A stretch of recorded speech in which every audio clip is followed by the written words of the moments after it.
Compliance vem do inglês, to comply, que é cumprir uma norma. Aí, ele ter esse tipo de documentação, né, esse tipo de assessoria, logo já no início, é muito bom, porque ele evita ser refém daquela pessoa. Sim. É isso? Você não cumpriu uma norma do Ministério do Trabalho e Emprego que fala sobre insalubridade, periculosidade, coisa do tipo. Aí o cara olhava pra mim com a cara mais lavada do mundo e falou assim, doutor, não sei o que é isso. E eu ia com essas armas pra audiência.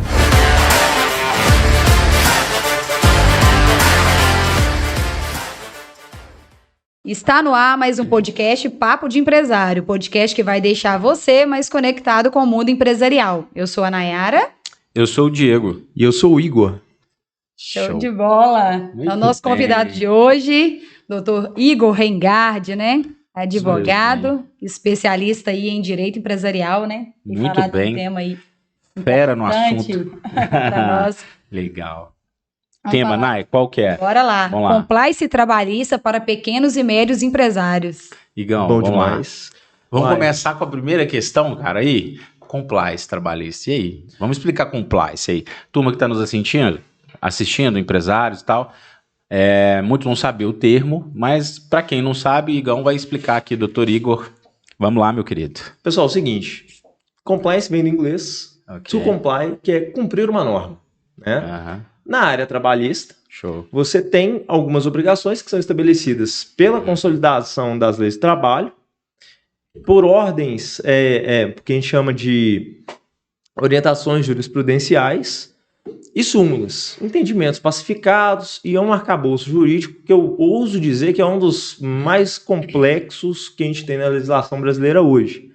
E isso existe para, né, dificultar a vida do micro e pequeno empreendedor, né, que tem um sonho, uma vida, tem uma expectativa de ganho, às vezes ele não sabe empreender, ele não sabe dar preço, e ele sabe que sozinho ele não dá conta, ele precisa contratar alguém, e aí? E aí que o problema acontece, né? Às vezes ele não tem uma assessoria, ele não tem um suporte, as pessoas que estão ali ao lado dele são contadores. O contador, ele tem uma visão de números, estritamente relacionada ao E-Social, ao ECAC, emitir notas, mas e o dia a dia dele, do empresário?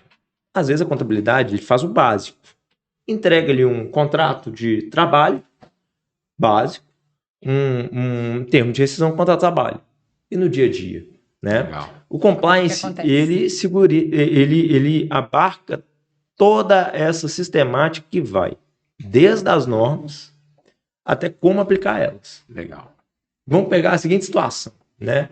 Dê exemplos pra gente aí. Hã? Dê Dá um exemplos exemplo pra pra gente aí. gente. Vou dar um Vai exemplo lá, vai por lá. que eu comecei a dar consultoria na área de compliance. Uhum. O que acontece? Eu trabalhei alguns anos como advogado contratado no escritório de massa, no setor trabalhista do Banco do Brasil. E assim, eu fazia muita orientação para audiência e tudo mais, passava para as equipes dos pautistas que iam usar. E a reclamação que sempre teve foi a seguinte: nossa, o cliente não cumpriu determinada norma, ou deixou de exigir determinada norma de um terceirizado, microempreendedor, que não tinha condição. Depois que eu saí desse escritório, eu constituí meu próprio escritório, com antigos sócios, e aí assim, a gente vivia no dia a dia do microempreendedor assim, cara que não tem nenhum ano de empresa, tentou empreender e em 6 meses tomou uma ação trabalhista, Legal. que com todos os reflexos dava... Legal não, né? É doloroso, né, cara? Não, Isso. Mas legal a experiência. Aprende, né? Tem que aprender. É, Ok. eu não vou falar aquela máxima que eu falo lá no escritório, não, mas não sei se eu posso, mas no final, Pode, você deixa tá à no final, vontade. né? Porque assim, as pessoas elas passaram a sofrer muito, né, esses empresários. Ok. E aí, o que acontecia? Até determinado ponto, você pede uma documentação. Olha, a lei fala que você tem que cumprir isso, me manda o documento. O cliente virar e falar para você assim, às vezes te contratar para fazer uma defesa trabalhista num processo, um dia antes, 2, assim, o que é isso? Que documento que é esse? Eu falei assim, olha, você não tem uma notificação de falta grave, você não tem um treinamento, uma ficha de entrega de um EPI, um equipamento de proteção individual, você não cumpriu uma norma do Ministério do Trabalho e Emprego que fala sobre insalubridade, periculosidade, coisa do tipo. Aí o cara olhava para mim com a cara mais lavada do mundo e falava assim, doutor, não sei o que é isso. Tá. E eu ia com essas armas para audiência. Uhum. Ou seja, sem armas, né? Desarmado, né? Nossa, aí o que acontece? Muitas vezes a defesa só técnica, né, só processual dava certo, porque o adversário, né, no processo, o reclamante, ou ele estava mal assessorado, ou eu criava uma expectativa com o empresário para a gente tentar conciliar num acordo, porque a gente sabia que a gente estava defasado para fazer uma defesa sólida. Uhum. Com o passar do tempo, essas consultorias elas passaram a evoluir, num sentido de cada vez mais ter os clientes com a prevenção de risco mais ativa para fazer um compliance, tá, pessoal? Uhum. E cumprir com as normas. E aí as empresas começaram a surgir com mais frequência e com um pouco mais de porte financeiro. Eu um período numa empresa de telecomunicações, instalação de cabeamento, e aí assim, uma coisa é você dar a mentoria, a consultoria, orientar a pessoa a fazer. Outra coisa é o cliente chegar e cumprir. Legal. E é um trabalho em conjunto com o setor de recursos humanos, com o gestor na operação. Às vezes um líder de campo, ele vê uma situação, ele tem que tomar uma atitude imediata. Mas vamos lá. Show.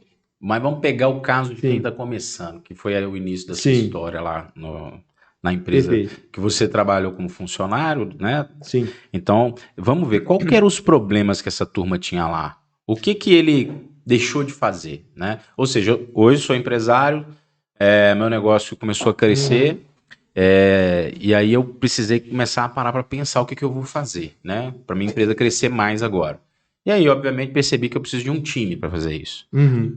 Quais são, assim, os passos básicos que ele precisa dar para ficar com um risco controlado? Vamos dizer ou o seja, seguinte, para cumprir com o básico. Existem algumas estratégias.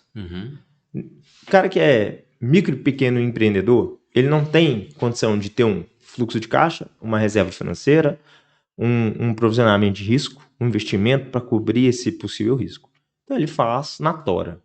Ele fala assim, eu vou contratar você, a partir de hoje você trabalha para mim. Começa amanhã. Monta a equipe dele, do jeito que ele... bar, um restaurante, ele precisa de um garçom. Não, você vem para cá freelance. Aí esse freelance passou a ser todo dia, habitual. E ele via que a demanda da empresa dele estava lá de uma maneira regular, ele precisava do cara num determinado horário. Veja que em menos de 2 semanas, né, numa situação dessa, ele já gerou vínculo. Porque para ter vínculo, precisa de onerosidade, você paga o cara. Subordinação, você manda ele fazer, ele faz.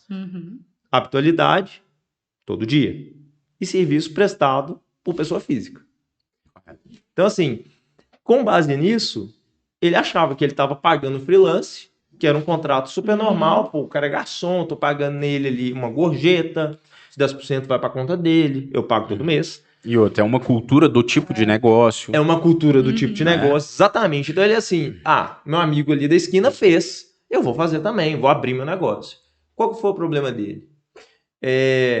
De vários desses clientes, não regularizar a situação.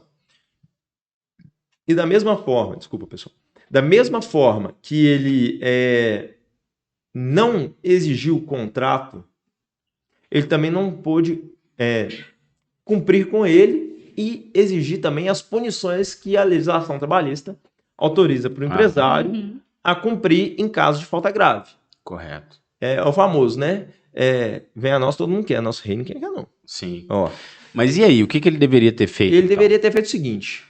Dá um passo a passo aí. Vamos tentar dizer, deixar bem didático. Tá? Depois da reforma trabalhista. Vamos lá, primeiro, vamos aqui, ó. CLT ou contrato pessoa jurídica? Nesse caso específico. CLT, 100% era a ideia. 100%. Veja só, depois da reforma trabalhista, os contratos que eram informais de freelance, eles foram regulamentados. Hoje existe o chamado contrato intermitente de trabalho, onde você paga o colaborador por hora trabalhada.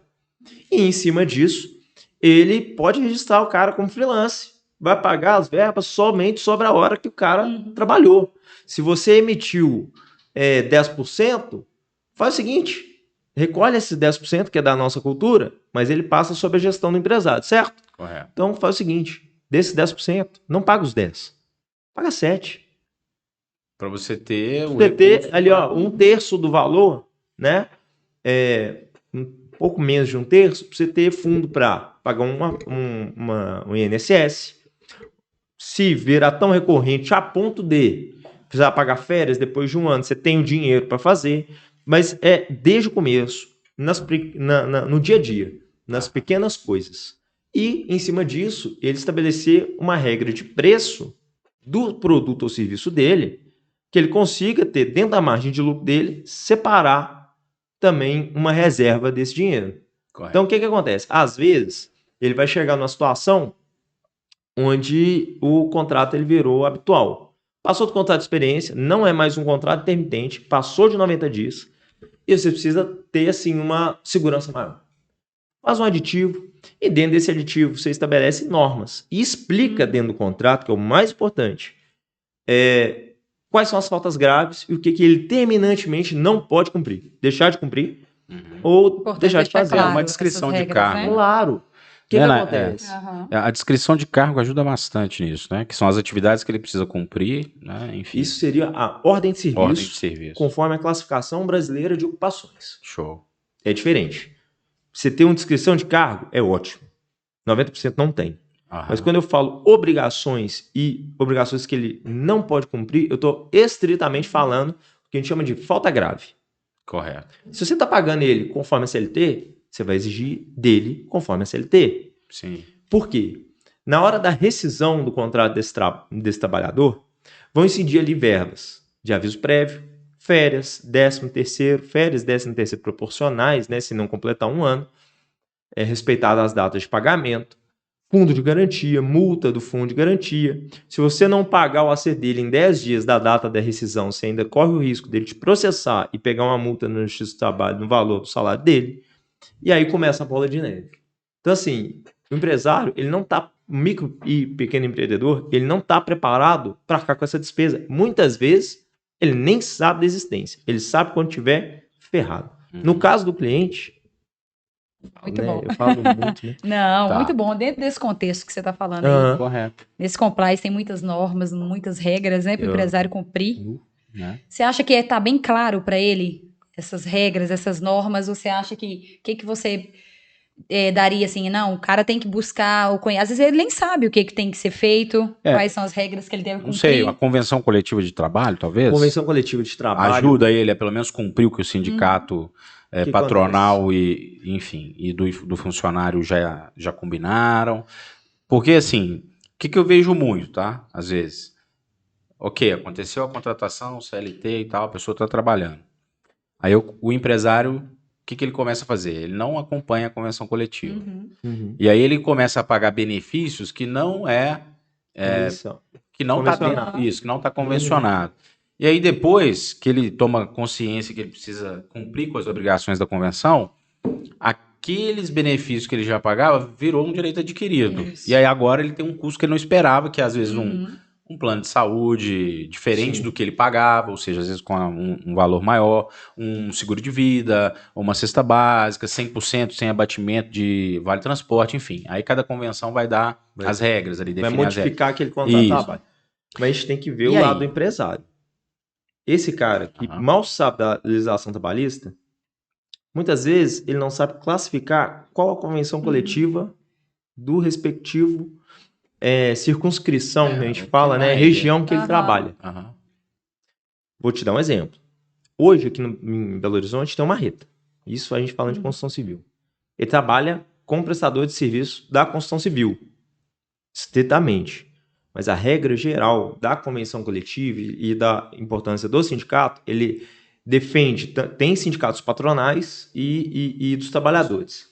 Mas a regra é aquela a qual a atividade econômica do empresário está estritamente vinculada.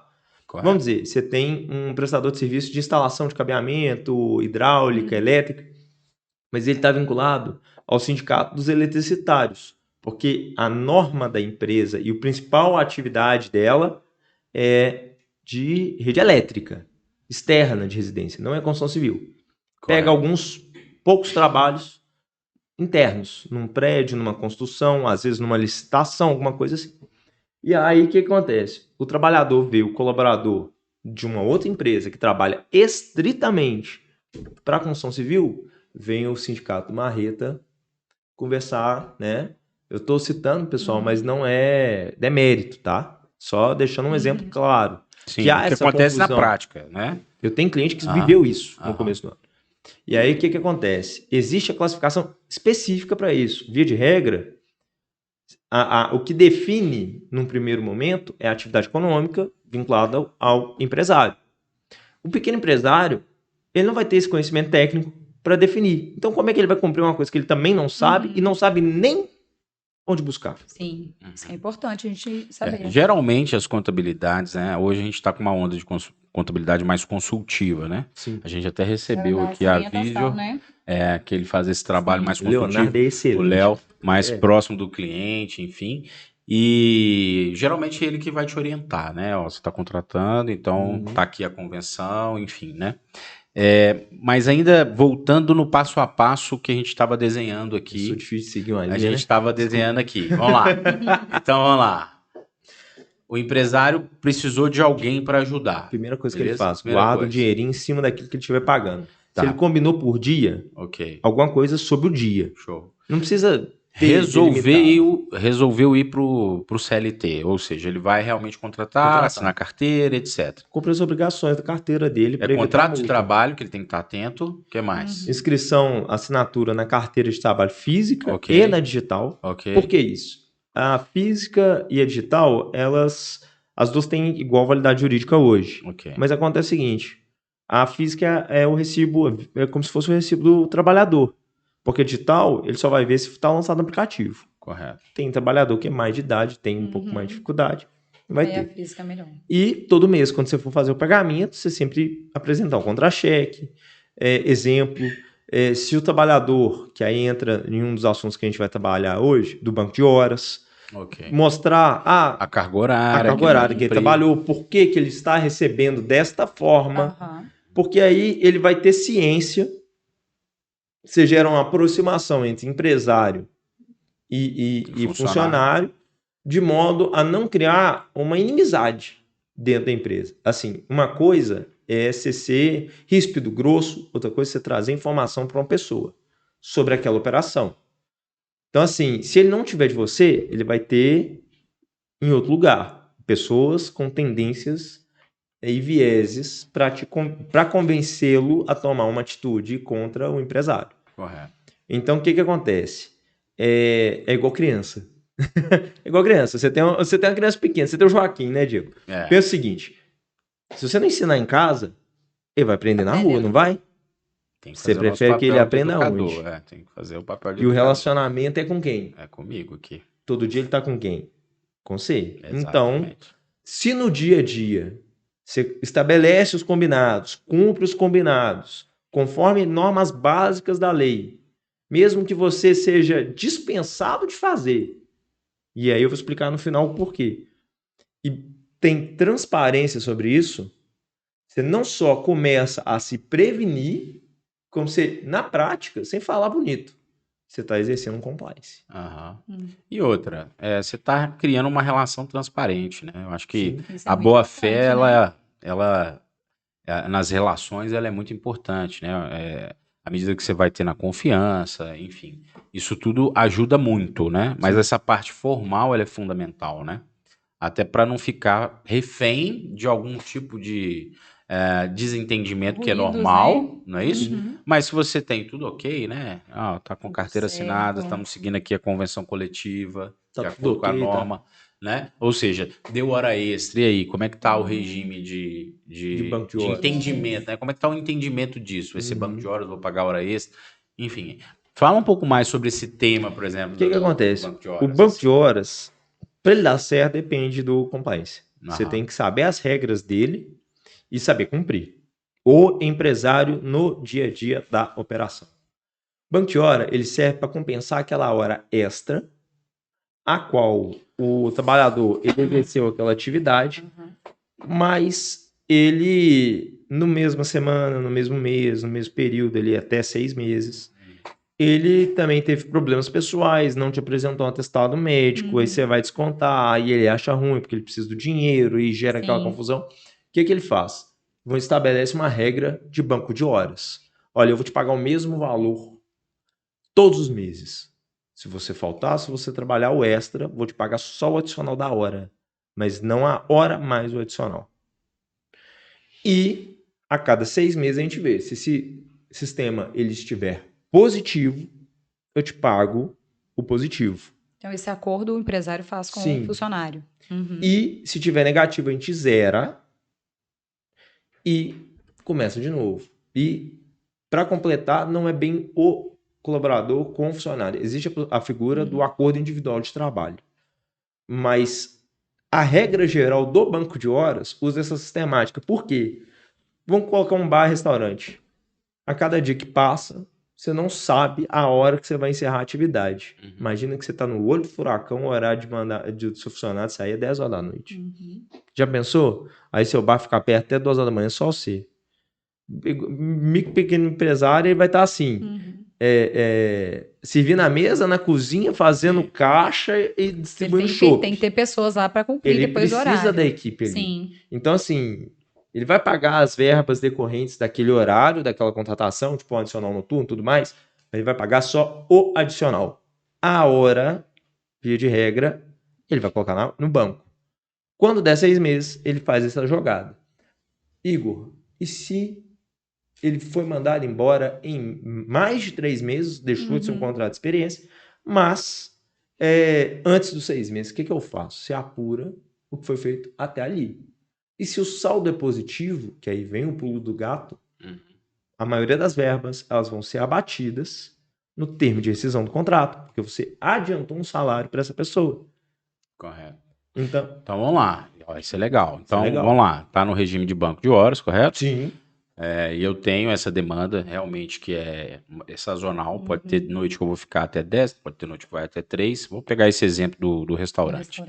Né? E aí, ok, isso vai somando-se horas ali. Sim. E aí, por algum motivo, houve a rescisão. Né? E esse banco de horas ele está positivo para o empresário, ou seja, o trabalhador X lá, ele tinha lá menos 40 horas, porque ele folgava muito, faltava, etc. E isso foi acumulando negativamente. Mas recebeu período, né? Regular. Normal. Mas ele não tinha crédito, ele tinha débito de horas. Com a casa, assim. Isso, com a casa. Isso pode ser abatido na rescisão? Como é que é? Me explica melhor isso. O termo de rescisão, ele tem alguns campos. Primeiro, o de crédito e o de débito. Sim. O que são créditos?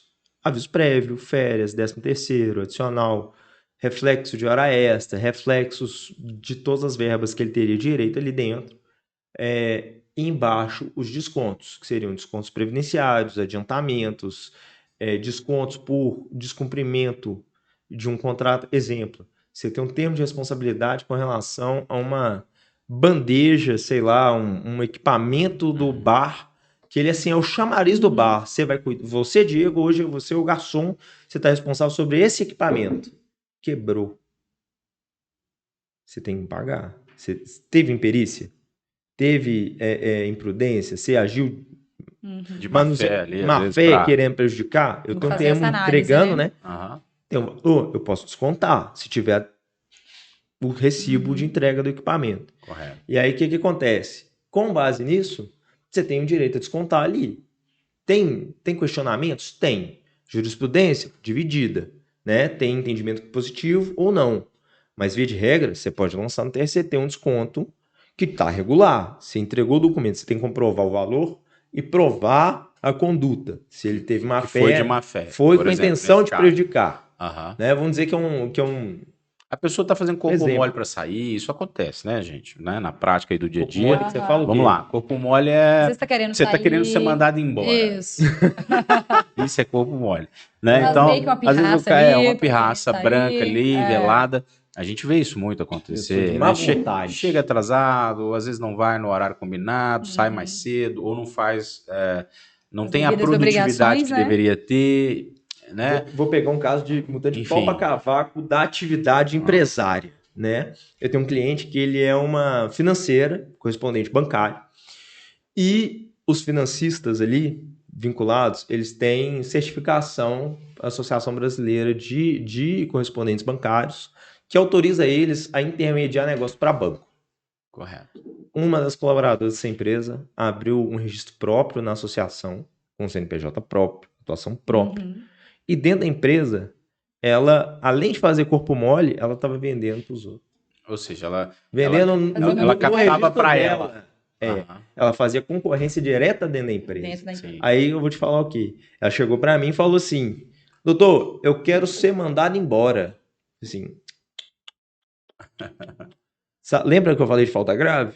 Quando foi feito o contrato dela, no contrato dela, dessa pessoa, tinha essa cláusula. Eu coloquei ipsis literis, português, cuspido escarrado.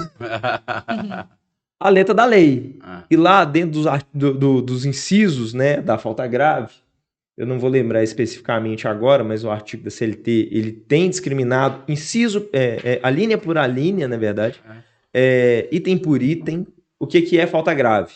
E aí, em cima disso, tinha lá, concorrência desleal. Dentro dessa concorrência, ela dentro da operação do cliente, ou seja, ela está sendo paga, ela atendia o Diego, como empregado, né, funcionário, e exercendo a atividade empresarial dela lá dentro. Concorrente com o empregador dela.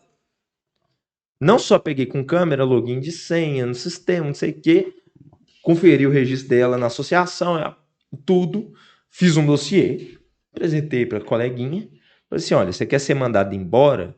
Tudo bem.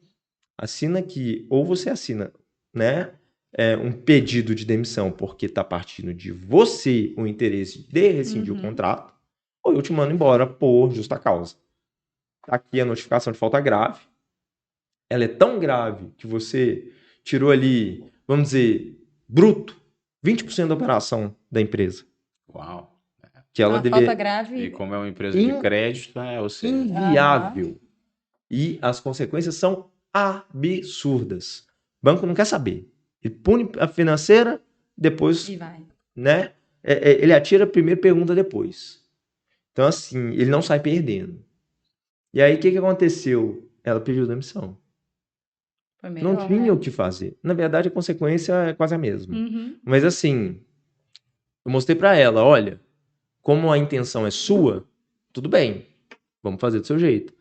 Mas, se você não pedir, eu vou te mandar. E tá aqui o documento, tá aqui sua falta grave. Tem jurisprudência aqui no Tribunal de Minas, tem entendimentos, né? Do que seria necessário para você mandar. Que existe o que a gente chama de gradação. Você tem que dar uma oportunidade para a pessoa melhorar. Mas nesse caso, hein? Se ele der a oportunidade, ele quebra. Exato. A falta grave, então, seria sempre uma justa causa? Não necessariamente. Ele é o documento que leva o empresário a ter o direito de exigir a dispensa dessa pessoa por justa causa. Entendi. Porque é ela quem motivou a rescisão. E aí, nesse sentido... Mas eu acho que aí a grande questão, né, que é a preocupação que hoje o empresário que está começando, que já precisou, né, de formar equipe, às vezes falta esse conhecimento, ele precisa ter, né? Que é justamente essa de, isso aqui você deve fazer, e isso aqui você não deve fazer. Sim. Isso aqui caracteriza. Aí obviamente, né, toda essa questão, né, de falta grave, desídia, etc. Deixar claro o que pode e não pode, para a relação ser saudável, né? E num momento de atrito, que todo mundo está sujeito, né? Sim. Ou de momento também, né? Deu tempo da pessoa. O acordo sempre vai ser o melhor caminho, no meu ponto de vista. Eu acho que o acordo, né? A gente conversar para fazer um acordo sempre é a melhor maneira. Mas se isso não acontecer, que é o comum, tá? Que é o cara querer fazer corpo mole, como a gente disse aqui, ou ele querer ir minando, né? Enfim, e baixando a produtividade para o empregador, isso acontece na prática, para o empregador olhar e falar, vou mandar esse cara embora. Mas ele está fazendo isso de propósito. Muitas das vezes isso acontece. Eu acompanho no dia a dia, nas consultorias, a gente vê. É lógico que percebe-se isso rapidamente, principalmente dependendo da área de atuação. Sim. Na área comercial, você consegue perceber isso logo, né? Um dia pro outro, né? E aí, ele ter esse tipo de documentação, né? Esse tipo de assessoria... logo já no início, é muito bom porque ele evita ser refém daquela pessoa. Sim. Não é isso? Ele evita... Ele arrecada a documentação para se defender. Ele evita também aquele lance de... Exato. Ele evita aquele lance assim, eu vou ter que tolerar essa pessoa aqui comigo, mesmo sabendo que ela está me dando prejuízo. Né? Trazendo, às vezes, insatisfação. Às vezes, contaminando quem está indo bem. Sim. É um câncer dentro da operação. E você falou uma coisa interessante, e aí essa não tá nem na pauta, mas essa é boa. Depois da reforma trabalhista, criou a modalidade de acordo, de verdade. Então, assim, eu tô vendo que você tá com uma vontade, você não tá muito afim de trabalhar aqui, aconteceu alguma coisa, diz o líder, o empresário, o gestor, o gerente, o Tem dono. essa oportunidade de fazer Vamos agora. trocar uma ideia? Sem briga. Vamos conversar? Você não tá feliz? Pô, não tô. Aconteceu isso, isso e isso. Tem como melhorar? Não. Pô, eu queria ser mandado embora, mas assim, não é porque eu não quero te prejudicar, né? Exigir que eu sei que a empresa não tem condição financeira. Às vezes a pessoa ela teve um dia ruim, uma semana ruim, tá com uma depressão, não relacionada a trabalho, mas na vida pessoal dela, ela não tá no momento bom da vida dela. E ela não tá sendo produtiva. Ela é até agradecida pelo emprego, exemplo. Mas aconteceu alguma eventualidade que ela não tá plena. Perfeito. E aí, o que acontece? Existe a modalidade de rescisão por acordo. Antigamente, super ilícito, né? Super errado, existia o acordo onde o empregador mandava sem justa causa e o funcionário ia lá e pegava os 40% e dava pro... E devolvia Devolvia as pro verbas empresário. rescisórias, Devolvia. parte delas. Sim, em dinheiro, para não ter laço bancário, aquela coisa toda. Mas depois da reforma trabalhista, criou-se um meio termo, né? Na modalidade de acordo, se for um aviso prévio indenizado, né, onde a pessoa não trabalha, você pode pagar 50% da verba. Para sacar o FGTS, o colaborador, ele saca 80% em vez de 100% do saldo depositado. E a multa rescisória, 20%. Sim. Ou seja, você pega ali o que realmente trazia dor e incômodo financeiro para o empresário e divide pela metade e regulariza. E aí, bem no comecinho, começou o que a gente chama de jurisdição voluntária, onde as partes vinham redigir um acordo, o advogado assinava, levava para a Justiça do Trabalho e pedia homologação desse acordo. Aí um juiz pegava, analisava e falava assim, esse acordo está certinho, vou homologar. Já cheguei vezes de doutora Juliana, que super correta, juíza da vara de conciliação de justiça do trabalho. Uma vez ela chegou para mim e falou, doutor, vamos fazer um negócio melhor? Não precisa entrar com a ação. Deixa eu homologar. Por quê? Tô vendo aqui que tá tudo certinho. Eu não vou nem homologar isso aí, não, já tá pago. Não depende da minha aprovação para cumprir. Já tá tudo certo. Já tá tudo certo. E logo em seguida, pouco depois, meados de 2019, 20, que o E-Social passou a ser obrigatório, aí já deu para homologar via E-Social. E aí no E-Social, você já faz a modalidade de acordo sem precisar da homologação judicial. Então, assim, passou-se a trazer com uma naturalidade maior essa situação onde ninguém quer prejudicar ninguém e resolver a situação da melhor forma possível, né? Então, assim, para essa briga, a gente tem duas opções na vida, sabe? Para mim, brigar com todo mundo, se defender, como diria o povo na roça antigamente, colar o som na parede, deixar o povo se matar, ou tentar trazer todo mundo pro seu lado e conciliar. Quando você concilia, você evita conflito, você resolve problema, você traz entendimento, você resolve a vida das pessoas. E gera o aprendizado também, né? Também. Eu acredito que isso é fundamental. Então, assim, resumindo para nossa turma aí que está nos assistindo e está precisando fazer essas contratações, né? E não sabe como, né? Então, o ideal, primeiro passo, é deixar tudo bem claro, né? Como que vai ser, como vai funcionar. Uma relação transparente. Uma relação transparente. Até na fase de contratação. Principalmente, né? Aí é onde a gente orienta muito a questão, né, da descrição de cargo, para a pessoa entender também qual que é o desafio que ela vai ter, né, de uma forma mais clara, né? Enfim, então toda essa parte de onboard, né, de colocar a pessoa dentro da empresa para começar a te ajudar é muito legal. Só que a gente sabe que quem tá começando é o que você falou, cara. O cara não tem tempo para nada, ele vai estar na correria, ele tá na operação, ele tá resolvendo problemas o tempo inteiro. Sim. E às vezes uma assessoria vai fazer toda a diferença. Com certeza. Vai dar uma orientação, né? Isso. E aí, pensando nisso, pensando nessa assessoria, como que ele faz assim? Qual que é o primeiro passo? Como que ele encontra uma pessoa para poder dar essa orientação? É bom ele buscar um profissional, seja um contador, né? Não vou falar exclusivamente do advogado, mas um advogado que tenha vivência do litigioso, da briga judicial, da audiência, da quebração de pau. Da briga ali do dia a dia. Exatamente. Que fica puto com a sentença, tem que recorrer, enfim. Buscar um advogado ou um colaborador ali, contador, que tem uma vivência multidisciplinar, gente. É a palavra do momento, né? Hoje não basta ser contador, advogado, empresário, administrador. Você tem que entender um pouco de tudo. E a pessoa ela tem uma vivência multidisciplinar porque, às vezes, o problema da rescisão ou o problema com o colaborador, na maioria das vezes, não é dinheiro. É liderança mal feita, uma análise de risco mal feita, onde a pessoa ela é alocada numa posição de trabalho que ela não se sente confortável. O cara é goleiro, você coloca ele de atacante, né? O cara é comercial, você manda ele pra ficar fazendo continha atrás do computador, gente. Me ajuda aí. Não vai funcionar. Bota esse cara na rua. Manda ele vender, dá a meta pra ele, ensina como, fala assim, meu preço é tanto, você negocia até aqui que pode. Seja feliz. Em cima do que você vender, você vai ganhar tanto, beleza? Vai que a sua confia em você. Ele olha pra você... Deixa pro pai. Aqui, pronto. Manda pro pai aqui que eu resolvo. Então, colocar no lugar certo faz toda a diferença, né? Nossa, já começa por aí, né? Você tá doido. Já começa por aí. Isso na nossa vida, tá? Claro. A gente é empresário, tem que fazer tudo, mas eu vou te ser bem sincero. Tem hora que é foda. Não é fácil, não. Não. Imagina a situação. Você tem ali uma carteira de 20 a 30 clientes de consultoria. Correto. Te demandando pra caralho. Aí você tem ali 2, 3 colaboradores, mas você não tem um fluxo de operação definido. E a pessoa que é excelente comercial, ele tá ali fazendo a parte operacional, meu amigo, você tá fadado ao fracasso. Não só de você demorar o retorno da sua entrega, como também você entregar um serviço com uma qualidade menor. E, por consequência, muitas vezes perder o contrato do cliente, perder o serviço, perder a venda. E aí, assim... E muitas das vezes a gente só vai aprender tudo isso que a gente está conversando aqui. Na prática. Errando. Exato. Indo pro campo de batalha.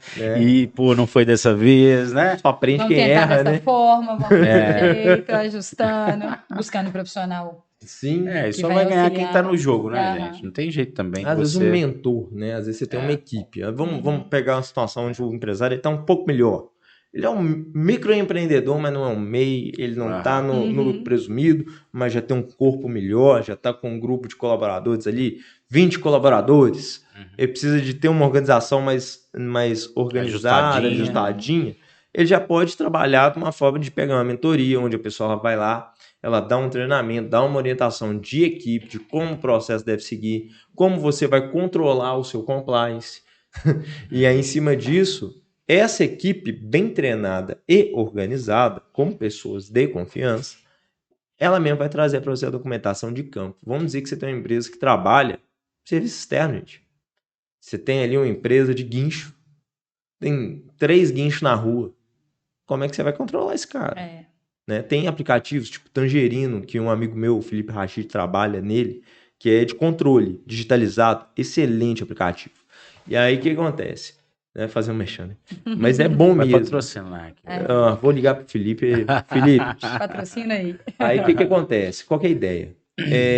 Você tem um controle ali dentro. E aí, por exemplo, como ele é informatizado, muitas dessas informações elas vão ser documentadas com certificação digital, identificando o IP da máquina, localização do colaborador. E você vai ter esse relatório para você ter informações suficientes para sua tomada de decisão. Microempreendedor, ele tem que entender uma coisa. Ele não tem que fazer tudo, mas ele tem que saber um pouco de cada coisa. E informação traz a capacidade de decisão. E sem dúvida, né? Isso é uma evolução. Você vai evoluindo à medida que você vai desempenhando o papel de empresário, né? Então você vai aprendendo. Hoje está muito mais fácil, inclusive, né? Por conta do número de informações que a gente tem, né? Da facilidade de acesso, né? Tanto escrito, áudio, enfim, né? Aqui mesmo é um tipo, né, de forma de absorver conteúdo para te abrir o horizonte. Marcelo tá falando isso agora, hein, Marcelo, hein? Ó, todo dia, cada podcast, ele vai sair daqui doutor. Vai sair doutor. Em negociação, em direito empresarial, o cara vai... Daqui a um mês ele vai estar dando aula, tá? Ele vai estar lançando curso do Marcelo. Enchendo de conhecimento. E no dia a dia de vocês? Então, lá na DML. E aí? Pois é. Como é que vocês vão fazer agora, depois dessas informações? Eu pergunto para vocês. Então, a gente tá sempre de olho, a gente gosta de trabalhar com muita clareza, transparência, né? Eu acho que isso ajuda muito. Questão de inscrição de cargo, questão de contrato de trabalho, tudo é muito importante, sem dúvida nenhuma. E a orientação que a gente dá também, inclusive as recomendações quando precisa, né?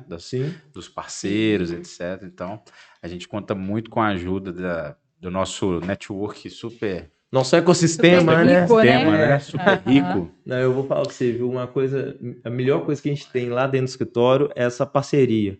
Cara, não tem coisa melhor de você chegar, tomar um café, aí você vê um empresário do seu lado, você fala assim, e você vê que ele tá triste, abatido, sem vontade de cantar uma bela canção, sabe? E aí ele fala assim, nossa, doutor, aconteceu tal coisa, vou te contar. Puta merda. Aconteceu tal coisa, o que eu faço? Pelo amor de Deus.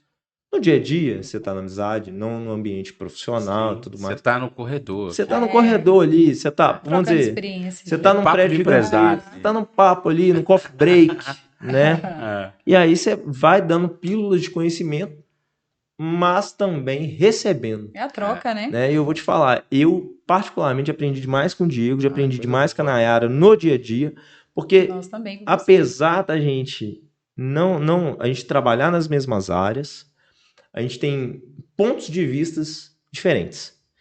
E às vezes a gente está tão bitolado naquele problema que a gente não enxerga o mundo ao nosso redor. E aí o que acontece? Às vezes um amigo chega para você e fala assim, ô, para de ser trouxa, olha aqui, seu problema tá aqui, vai lá resolver. Você, putz, não tava vendo ele. A ficha caiu. Aí a ficha cai. Porra. O nosso papo de prensa, o podcast Papo de Prensa nasceu assim, né, Nay? Justamente por conta disso, desse bate-papo, né, que a gente tem, que a gente percebe que enriquece cada bate-papo, cada encontro, né? E resolvemos trazer aqui para você. Isso. Aí, que legal. Para trazer esse papo, esse bate-papo, hoje a gente contou aqui com a nossa ajuda aqui do Igor, doutor Igor. Cara, deixa 5 dicas aí pra gente finalizar o nosso podcast de hoje. Esse assunto aí, fechar, depois passa pra gente também seu Instagram, as formas de contato, pra te achar. Eu tenho certeza que muita gente precisa dessa assessoria na hora de contratar, na hora de demitir, enfim, de se preparar e ter com quem contar, né? Isso é importante. Fala aí pra gente, dica de ouro aí, a regra. Vamos lá, pra você que é empresário, tá, pessoal? Pensa o seguinte, primeira coisa, clareza. Segunda coisa, tentar prever eventualidades. Isso é básico, isso não é de direito, isso é da vida. Se você vive, ganha um dinheiro, não guarda, seu carro bateu, sua moto caiu, você sofreu qualquer tipo de imprevisto, eventualidade, se você não tiver uma reserva financeira, e tem um monte de guru financeiro na internet contando isso, tá? Mas tô te dando esse tapa na cara pra você acordar pra vida. Vai, meu filho, vê. Se você não tiver uma reserva de emergência, tiver um provisionamento, uma estratégia, você pode estar indo bem por sorte.